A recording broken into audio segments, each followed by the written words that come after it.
Global markets are bracing for the impact of the Fed policy decision due out late Wednesday.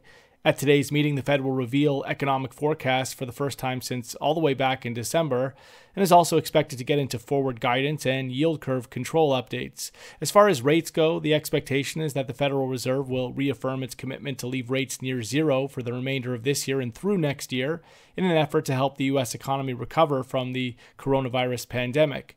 The Fed decision will also be followed up by a presser from the Fed chair 30 minutes after the decision. Any expectations around the Fed tightening things up in the aftermath of this latest recovery in economic data, including last Friday's upside surprise in the U.S. jobs report, are expectations that will almost certainly be let down, with the Fed committed to a strategy of wait and see and erring on the side of what it believes to be caution.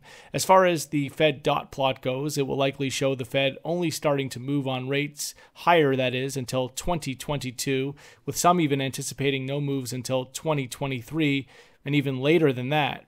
And so this means we're going to see quite the departure to those pre-pandemic rate projections from late December that were calling for rates at 2.125% into the end of 2022.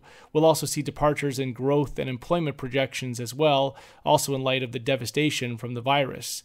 On the topic of yield curve control, analysts are expecting the Fed will introduce the conversation around its intentions to target yields for some Treasury maturities, though many are only expecting the central bank to make an official announcement on this later on this year.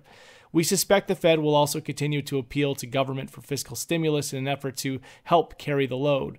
We'll also be looking for any updates with respect to details around any adjustments to QE. But as far as the key takeaway goes, it's this.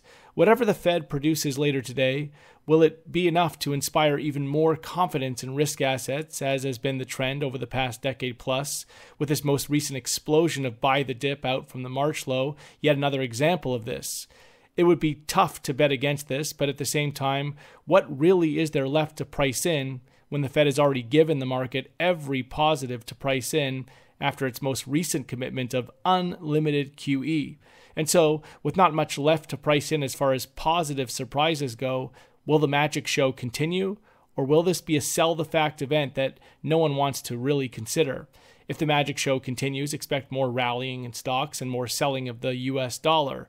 If, on the other hand, we get a sell the fact reaction, look out for a big reversal of flow resulting in tumbling stocks and a resurgence in US dollar demand on the flight to quality. That's all for now.